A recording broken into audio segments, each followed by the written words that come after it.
नमस्कार friends, RS ज्ञान YouTube channel में आपका हार्दिक स्वागत है। जैसा कि आप देख रहे हैं कंप्यूटर स्क्रीन पर आरआरबी की वेबसाइट यहाँ पर ओपन है और यहाँ बात करने वाले हैं रेलवे में जो वैकेंसियाँ ओपन हैं।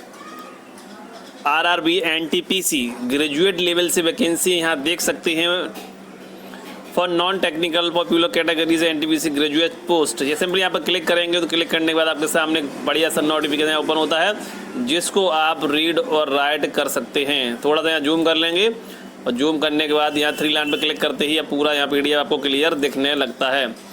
पीडीएफ को अच्छे से रीड करेंगे। यहाँ से थोड़ा स्क्रॉल करके नीचे कर लेते हैं। सबसे पहले पहुँचते हैं साइड पर और यहाँ पर क्रिएट एन अकाउंट पर आपको क्लिक करना होता है। क्लिक करने के बाद यहाँ ओके बटन पर क्लिक कर देना होता है। उसके बाद यहाँ इंडिया पर सिलेक्ट करना है। यदि आप पहले से रजिस्टर्ड है तो सीधा आपको जाना है होम पर जाने के बाद यहाँ करना already have an account. Mobile number डालना, पासवर्ड डालना, लॉगिन कर लेना। पासवर्ड भूल गए तो फॉरवर्ड करके पासवर्ड का यूज़ कर लीजिएगा। यदि आप न्यू यूज़र हैं तो सबसे पहले आपको जाना होगा होम पर और क्रिएट एन अकाउंट पर ओके कर देना होगा। ओके करने के बाद नेशनलिटी को सिलेक्ट करना होगा। यहाँ पर डालना होगा नाम। हाई स्कूल और मार्कशीट में नाम सेम होना चाहिए तो आपको आगे कोई दिक्कत नहीं होगी। यहाँ पर नो कर देंगे। यहाँ पर नाम फिल कर देंगे। फिल करने के बाद डेट ऑफ बर्थ को फिल कर देंगे। उसके बाद जेंडर को सिलेक्ट करना होता है।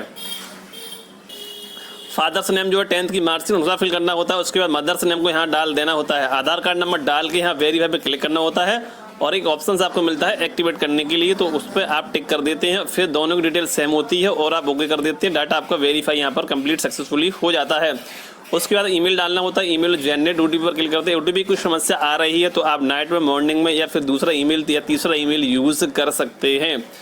यदि दिन में नहीं हो पा रहा तो रात में कर सकते हैं, समाधान अवश्य होगा। मोबाइल नंबर यहाँ डालते हैं, जनरेट ओटीपी पर क्लिक करते हैं। ओटीपी को फिल करते हुए उसके बाद यहाँ पासवर्ड को क्रिएट करना होता है। कैप्चा फिल करके यहाँ preview and create an account पर क्लिक करना होता है। प्रीव्यू जैसे ही ओपन होता है प्रीव्यू को अच्छे से चेक करते हैं और सबमिट कर देते हैं। रजिस्ट्रेशन सक्सेसफुल होने के बाद आपको सीधा पहुँचना होता है होम पेज पर और यहाँ से करना होता है लॉगिन। लॉगिन करने के बाद जो है आपको मोबाइल नंबर डालना होगा और पासवर्ड डालना होगा जो भी आपने रजिस्ट्रेशन करते समय क्रिएट किया था। उसके बाद आपको कैप्चा फिल करना है। लॉगिन बटन पर क्लिक करना है। आपके सामने एक डैशबोर्ड ओपन हो जाएगा जहां से आप RRB NTPC graduate level post के लिए आवेदन कर सकेंगे। तो प्लीज़ वीडियो को स्किप न करें, पूरा वीडियो देखें जिससे कि कोई भी मिस्टेक ना हो।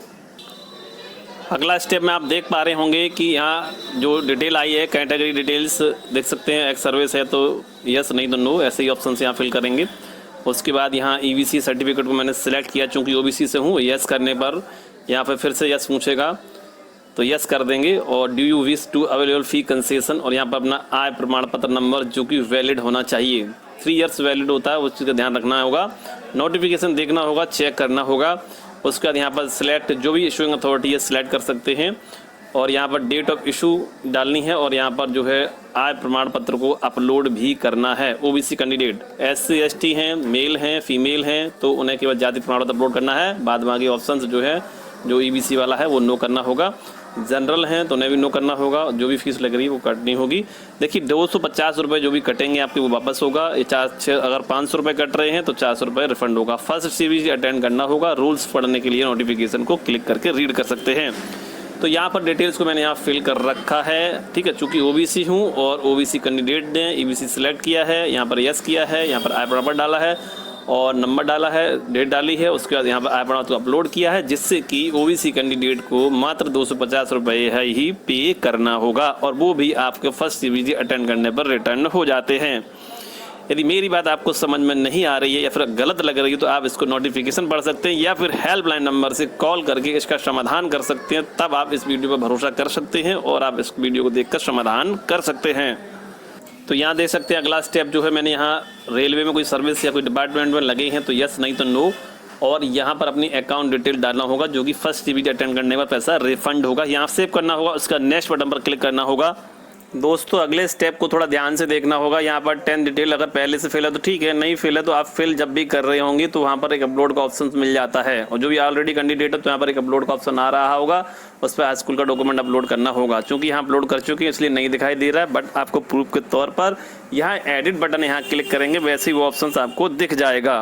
जिनका अपलोड कर चुके हैं, गलत अपलोड हो गया तो यहाँ पर क्लिक करके एडिट मॉडिफाई कर सकते हैं। तो दोस्तों आप यहाँ देख पा रहे होंगे जैसे हमने एडिट पर क्लिक किया तो यहाँ देखिए पूरा जो है upload valid matriculation SLC certificate आ चुका है। बस यहाँ से आप रिप्लेस कर लीजिए, नए हैं तो नए सिरे से अपलोड कर दीजिए और उसको यहाँ से अपडेट कर दीजिएगा।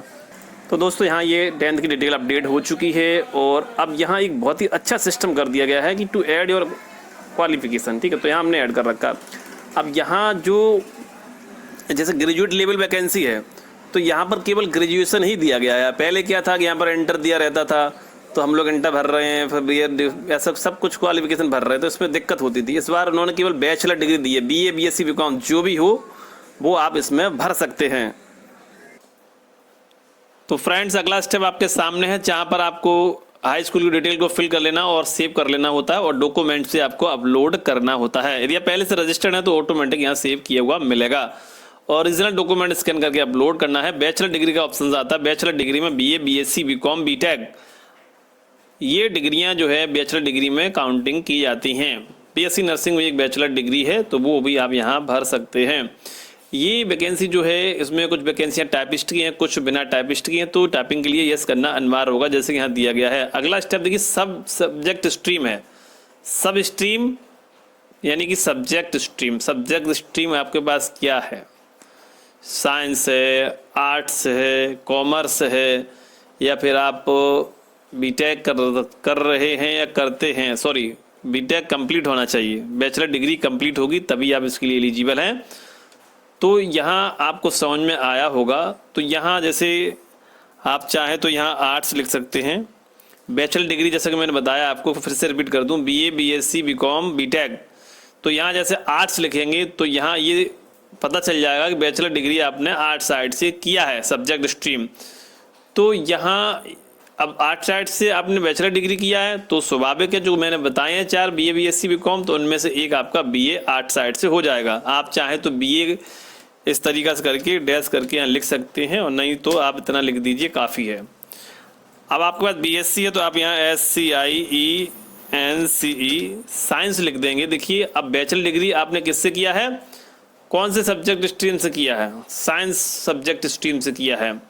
तो साइंस में 2 तरीके का होता है, बायोलॉजी होता है और आपका मैथ भी होता है, ठीक है। तो वो यहाँ पता लग जाएगा। 2 कॉमन चीज़ें हैं, BSc मैथ और बायोलॉजी। तो बैचलर डिग्री आपने किस में किया है? साइंस में। अब आपने कॉमर्स में किया है तो यहाँ कॉमर्स लिख दीजिएगा। यदि आप यहाँ सब्जेक्ट लिखने बैठ जाएंगे तो BCom के सब्जेक्ट ज़्यादा होते हैं तो वो आप यहाँ नहीं लिख पाएंगे। किसी किसी का ग्रेजुएशन का भी ज़्यादा होता है, नहीं लिख पाएंगे। शॉर्ट में लिखेंगे तब भी दिक्कत होगी लिखने में। और BTech के सब्जेक्ट लिखेंगे तो आप लिख ही नहीं पाएंगे, वो भी बहुत ज़्यादा हो जाएंगे। यहाँ इतनी जगह स्पेस ही नहीं दिया हुआ है। तो इसका मतलब यही है कि बैचलर डिग्री में आपके पास BA है, BTech है, MTech है, जो भी है। अब जैसे आर्ट साइड लिखेंगे तो स्वाभाविक है BA ही आर्ट साइड से होता है और कोई आर्ट साइड से होता नहीं है। कॉमर्स लिखेंगे तो BCom ही होता है कॉमर्स से। साइंस लिखेंगे तो BSc होता है। अब बायोलॉजी से हो या मैथ से हो, कॉमन चीज़ है। अब आपने लिख दिया मैकेनिकल लिख दिया या इलेक्ट्रिकल इंजीनियरिंग लिख दिया तो स्वाभाविक है भाई BA BSc BCom तो नहीं होगा ना इलेक्ट्रिकल से मैकेनिकल से, वो होगा किससे? बैचलर डिग्री यानी कि BTech से होगा। तो स्वाभाविक है यहाँ स्ट्रीम आप इलेक्ट्रिकल इंजीनियर, मैकेनिकल इंजीनियरिंग भर सकते हैं यहाँ पर सब्जेक्ट स्ट्रीम की जगह। तो मैं समझता हूँ आपको अच्छे से समझ में आ गया होगा। अगला स्टेप स्टेट सेलेक्ट करेंगे। तो फ्रेंड्स अगला स्टेप आपके सामने है, जहाँ पर आपको हाई स्कूल की डिटेल को फिल कर लेना और सेव कर लेना होता है और डॉक्यूमेंट से आपको अपलोड करना होता है। यदि आप पहले से रजिस्टर्ड है तो ऑटोमेटिक यहाँ सेव किया हुआ मिलेगा। ओरिजिनल डॉक्यूमेंट स्कैन करके अपलोड करना है। बैचलर डिग्री का ऑप्शन आता है। बैचलर डिग्री में BA BSc BCom BTech ये डिग्रियां जो है बैचलर डिग्री में काउंटिंग की जाती हैं। BSc नर्सिंग में एक बैचलर डिग्री है तो वो भी आप यहाँ भर सकते हैं। ये वैकेंसी जो है इसमें कुछ वैकेंसियाँ टाइपिस्ट की हैं, कुछ बिना टाइपिस्ट की हैं, तो टाइपिंग के लिए यस करना अनिवार्य होगा जैसे कि यहाँ दिया गया है। अगला स्टेप देखिए, सब सब्जेक्ट स्ट्रीम है। सब स्ट्रीम यानी कि सब्जेक्ट स्ट्रीम आपके पास क्या है? साइंस है, आर्ट्स है, कॉमर्स है, या फिर आप बीटेक कर रहे हैं या करते हैं। सॉरी, बीटेक कंप्लीट होना चाहिए, बैचलर डिग्री कंप्लीट होगी तभी आप इसके लिए एलिजिबल हैं। तो यहाँ आपको समझ में आया होगा। तो यहाँ जैसे आप चाहें तो यहाँ आर्ट्स लिख सकते हैं। बैचलर डिग्री जैसा कि मैंने बताया आपको, फिर से रिपीट कर दूँ, BA BSc BCom BTech। तो यहाँ जैसे आर्ट्स लिखेंगे तो यहाँ ये पता चल जाएगा कि बैचलर डिग्री आपने आर्ट साइड से किया है, सब्जेक्ट स्ट्रीम। तो यहाँ अब आर्ट साइड से आपने बैचलर डिग्री किया है तो स्वाभाविक है, जो मैंने बताए हैं 4 BA BSc BCom, तो उनमें से एक आपका BA आर्ट साइड से हो जाएगा। आप चाहें तो BA इस तरीक़ा से करके डैश करके यहाँ लिख सकते हैं, और नहीं तो आप इतना लिख दीजिए, काफ़ी है। अब आपके पास बीएससी है तो आप यहाँ SCIENCE साइंस लिख देंगे। देखिए अब बैचलर डिग्री आपने किससे किया है, कौन से सब्जेक्ट स्ट्रीम से किया है, साइंस सब्जेक्ट स्ट्रीम से किया है। तो साइंस में दो तरीके का होता है, बायोलॉजी होता है और आपका मैथ भी होता है, ठीक है। तो वो यहाँ पता लग जाएगा, दो कॉमन चीज़ें हैं, बीएससी मैथ और बायोलॉजी। तो बैचलर डिग्री आपने किस में किया है, साइंस में। अब आपने कॉमर्स में किया है तो यहाँ कॉमर्स लिख दीजिएगा।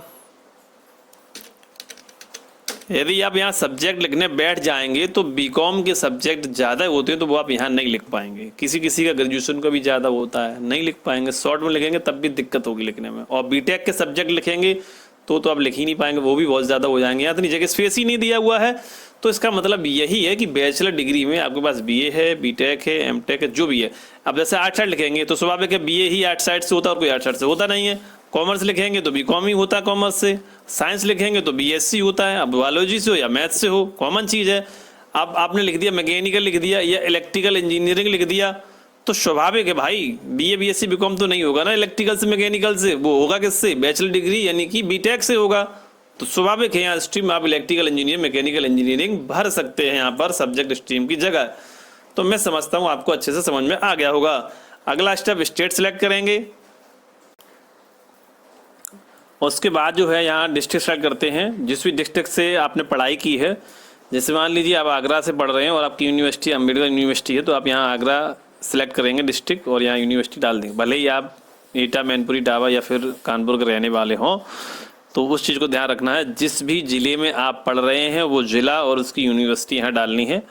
उसके बाद डेट ऑफ रिजल्ट डिक्लेरेशन, जो भी मार्कशीट प्रमाण पत्र पर अंकित रहता है, मार्कशीट अपलोड कर रहे हैं तो मार्कशीट का ही डालें। उसके बाद यहाँ पर यस करेंगे, यस करना अनिवार्य है क्योंकि जो भी वैकेंसी टापिस्ट वाली है उनके लिए नंबर आपको मिल सकता है। और यदि आपने ये नहीं किया तो कहीं नंबर आपका आया टापिस्ट की मेरिट लिस्ट में तो आप वंचित रह जाएंगे। तो फ्रेंड्स रिक्वेस्ट है यस करिएगा, इससे कोई हानि नहीं होगी, लाभ ही होगा। बाई चांस टापिस्ट पोस्ट मिली तो आपका काम हो जाएगा, नहीं मिली तो बिना टापिस्ट में काम हो जाएगा आपका। नोटिफिकेशन को रीड करें, उसके बाद अप्लाई करें, नेक्स्ट बटन पर क्लिक करना होगा। अगला स्टेप आपके सामने फोटो सिग्नेचर का है। फोटो का साइज यहाँ दिया गया है और आप इसे अच्छे से रीड करिएगा। सिग्नेचर का भी दिया गया है, अच्छे से रीड कीजिएगा। RS ज्ञान यूट्यूब चैनल है, प्लेलिस्ट में आप देख सकते हैं फोटो सिग्नेचर की वीडियो को। कई वीडियो पहले से ही अपलोड है और RRB की। यहाँ आपको डेमो के तौर पर समझा दें कि यहाँ जो सिग्नेचर रहेगा वो ऑटोमेटिकली यहाँ एक्सेप्ट होता है। डेमो के तौर पर मैं आपको बता दूँ, फोटो तो आप बना ही लेंगे 3.5 4.5 में, नहीं बना पाते कोई दिक्कत नहीं है, बस आप नॉर्मल स्कैन कर लीजिए और 3.5 4 के एक अंदाज से साइज बना लीजिए। जब ये अपलोड करेंगे तो यहाँ ऑटोमेटिकली सॉफ्टवेयर का साइज बना हुआ मिलता है। बस उसी जो रेक्टेंगल बना होता है चौकोर सा घेरा, उसके अंदर फोटो को अपने सेलेक्ट करना है, शोल्डर और अपने चेहरे को देखते हुए बस फोटो को सबमिट करना, कोई दिक्कत नहीं होती है। फोटो का बैकग्राउंड अच्छा होना चाहिए, अच्छी क्वालिटी में होना चाहिए, बस ठीक है। सिग्नेचर की बात करें तो सिग्नेचर को क्लिक करके दिखा देते हैं आपको। तो यहाँ देख सकते हैं डेमो के तौर पर मैंने यहाँ ले लिया है, उसको थोड़ा सा इधर कर देंगे। इस ये बॉक्स बना हुआ है, इसके अंदर ही सिग्नेचर आना चाहिए, टिक कर देंगे, सिग्नेचर अपलोड हो जाएगा। यहाँ आपकी जो प्रेफरेंस आ चुकी हैं और सभी प्रेफरेंस को आप जो है आसानी से फिल कर सकते हैं बारी बारी से। बस ये ध्यान रखिएगा, पहले आपको स्टेशन मास्टर चाहिए, फिर आपको चाहिए मान लीजिए सुपरवाइज़र, तो इस तरीके से आप प्रेफरेंस को फिल करेंगे। फिर आपको चाहिए मान लीजिए टाइपिस्ट का चाहिए तो टाइपिस्ट कर देंगे, फिर आपको चाहिए ट्रेन मैनेजर का चाहिए। तो इस प्रकार से जो है प्रेफरेंस को सारी प्रेफरेंस फिल करेंगे जिससे किसी न किसी में नंबर आ जाए आपका। तो फ्रेंड्स यहाँ पर टिक करना होगा डिक्लेरेशन पर, उसके बाद सभी पर टिक कर देना होगा। यहाँ पर प्लेस अपनी जिला, जिस जिले में रहते हो उस जिले का नाम यहाँ डालिएगा, जिले से ही पहचान होती है, चाहे वही हम जाते हैं तो प्लेस के स्थान पर जिला डालिएगा। उसके बाद यहाँ सिग्नेचर चेक कर लीजिएगा, प्रीव्यू बटन पर क्लिक कीजिए, प्रीव्यू को अच्छे से चेक करेंगे, फाइनल सबमिट कर देंगे। यहाँ पूछ रहा है, ये ऑप्शन आ रहा है, इसका मतलब ये है कोई ना कोई आपकी प्रेफरेंस छूटी रह गई है तो आप वो भरना चाहते हैं या नहीं भरना चाहते तो नो कर दीजिएगा। फाइनल प्रिंट आउट का प्रीव्यू आपके सामने होगा, यस करेंगे तो फिर से प्रेफरेंस आपको फिल करनी पड़ेगी जो छूट गई है। तो मैं यहाँ नो कर देता हूँ क्योंकि मुझे इतनी ही प्रेफरेंस फिल करनी है। अच्छे से पूरा प्रीव्यू चेक करेंगे, टिक करेंगे और सबमिट करेंगे, नहीं तो एडिट कर सकते हैं। फाइनल सबमिट करते ही दोस्तों आपके सामने जो है पेमेंट का ऑप्शन आ जाता है। पेमेंट को आप अच्छे तरीके से प्रोसेस करेंगे। साइड कोई प्रॉब्लम कर रही है तो नाइट में, मॉर्निंग में, इवनिंग में प्रयास करेंगे जिससे फीस पेमेंट ना फंसे और पेमेंट आपका एक बार सक्सेसफुल हो जाए और आपका प्रिंट आउट आपके सामने आ जाए। तो दोस्तों यहाँ पर देखने वाले 100% पेमेंट के साथ वीडियो देखिए फ्रेंड्स। यहाँ पर अगला ऑप्शन पेमेंट का है और यहाँ पर 250 पेमेंट इसलिए आया क्योंकि ओबीसी में हूँ और मैंने जाति और आय दोनों लगाया है, इसलिए फीस मेरी कम हो गई है आय प्रमाण पत्र लगाने से ओबीसी कैंडिडेट के लिए। यदि आप ओबीसी में है तो वैलिड आय प्रमाण पत्र लगाइए, अपलोड करिए और फीस में छूट पाइए। फर्स्ट सीबीटी अटेंड करने के बाद ये 250 रुपये वापस आ जाएगा। यदि आप पर 600 रुपया पे 500 रुपया पे हुआ है तो 400 रुपया आपका फर्स्ट सीबीटी के दौरान वापस आ जाएगा। प्लीज़ वीडियो को पूरा देखिएगा, अच्छे से समझ में आ जाएगा आपको और नोटिफिकेशन को रीड कर लीजिए, मैं बिल्कुल सही कह रहा हूं। अगला ऑप्शन पे बटन का है, पे नाउ पर क्लिक करेंगे। दोस्तों कुछ इस प्रकार के ऑप्शंस आपके सामने होगा, debit card, net banking, UPI. तो फ्रेंड्स रिक्वेस्ट है डेबिट कार्ड या नेट बैंकिंग से ही पेमेंट करें जिससे पेमेंट ना फंसे। लास्ट टाइम से पहले पेमेंट करें जिससे कि आपका समाधान 100% हो सके। तो यहाँ पर फटाफट एटीएम कार्ड नंबर डाल दीजिए। यदि आप यूपीआई से कर रहे हैं तो यहाँ क्यूआर कोड ऑप्शन मिलेगा, कोई भी यूपीआई फॉर्म यूज कर रहे हैं तुरंत स्कैन करेंगे, फट से पेमेंट कर देंगे। आप कुछ टाइम वेट करेंगे, पेमेंट सक्सेसफुल होगा और आपका प्रिंट आउट आपके सामने होगा। तो यहाँ पर एटीएम कार्ड हम डिटेल डालेंगे, उसके बाद पे नाउ पर क्लिक करेंगे। ओटीपी आ गया होगा, ओटीपी को डालेंगे रजिस्टर्ड नंबर पर जो भी अकाउंट में रजिस्टर्ड है और झट से मेक पेमेंट करेंगे। कुछ सेकंड में रीडायरेक्ट होता है और आपके सामने जो है होम पेज डैशबोर्ड यानी कि पेमेंट स्लिप जनरेट होती है। पेमेंट स्लिप फेल्ड हो गई है, एरर हो गया है तो 24 से 48 घंटे में वेट करें। हेल्पलाइन ईमेल हेल्पलाइन नंबर का जरूर यूज करें जिस दिन ये प्रॉब्लम्स आपको आई है। लॉगिन करके चेक कर देना, फीस सक्सेसफुल कटा है तो समाधान भी जरूर होगा। वहां पर पेमेंट वेरीफाई के लिए ऑप्शन से आपको देखने को मिल जाता है पेमेंट हिस्ट्री में डैशबोर्ड पर। फाइनल स्टेटस दिखाने से पहले कुछ और समझ लेते हैं। देखिए यहाँ पर डेमो के तौर पर समझाना चाह रहा हूँ। जैसे आपने पेमेंट सक्सेसफुल किया या फिर पेमेंट फेल्ड हो गया, यहाँ पर आ रहा है पेमेंट पेंडिंग, तो आप दोबारा से पे नाउ बटन हाईलाइट है, बट पेमेंट मत करिएगा, थोड़ा तसल्ली रखिएगा 24 से 48 घंटे की और 15-20 मिनट के बाद जरूर चेक करें। ये वेरीफाई लिंक हाईलाइट होता है, इसको वेरीफाई करिएगा, स्टेटस आपको जरूर दिखाई देगा। यदि सक्सेस है तो फाइनल प्रिंट आउट निकल आएगा, यदि फेल्ड आ रहा है तो फिर से 24 घंटे वेट करें, फिर से प्रयास करें या फिर अपना अकाउंट चेक करें, रिफंड जरूर होगा। हेल्पलाइन नंबर का जरूर यूज करें। यदि पेमेंट सक्सेसफुल है वेरीफाई करेंगे तो पेमेंट जरूर सक्सेस होगा और ये स्टेप आपका स्टॉप हो जाएगा। जैसा कि दिख रहा है वैसे स्टॉप हो जाएगा और पेमेंट नाउ वाली स्टॉप हो जाएगा। यहाँ पेमेंट कंप्लीटेड लिख के आने लगेगा और ये जो है प्रिंट का ऑप्शन हाईलाइट होगा, यहाँ से प्रिंट निकल आएगा। पेमेंट रसीद चेक कर सकते हैं, पेमेंट हिस्ट्री भी सक्सेसफुल आपको दिखेगी। फ्रेंड्स आप देख सकते हैं 100% पेमेंट सक्सेसफुल होगा जब भी पेमेंट अपडेट होगा या जब भी पेमेंट हाल की हाल अपडेट होता है तब भी। ओके फ्रेंड्स, तो दोस्तों इस प्रकार जब भी आपका फॉर्म कंप्लीट होता है, पेमेंट फेलर रहा हो या फिर पेंडिंग रहा हो, सक्सेस रहा हो, 24 से 48 घंटे में अपडेट हुआ हो या फिर तुरंत का तुरंत हुआ हो, जो स्टेटस की स्थिति रहने वाली है फाइनली जो आपको विशेष ध्यान रखना है, बहुत ध्यान से सुनिएगा फ्रेंड्स, ये बहुत ज़रूरी चीज़ें। लोगों का पेंडिंग रह जाता है, एडमिट कार्ड नहीं निकलते हैं, तो इसलिए अच्छे से समझिएगा।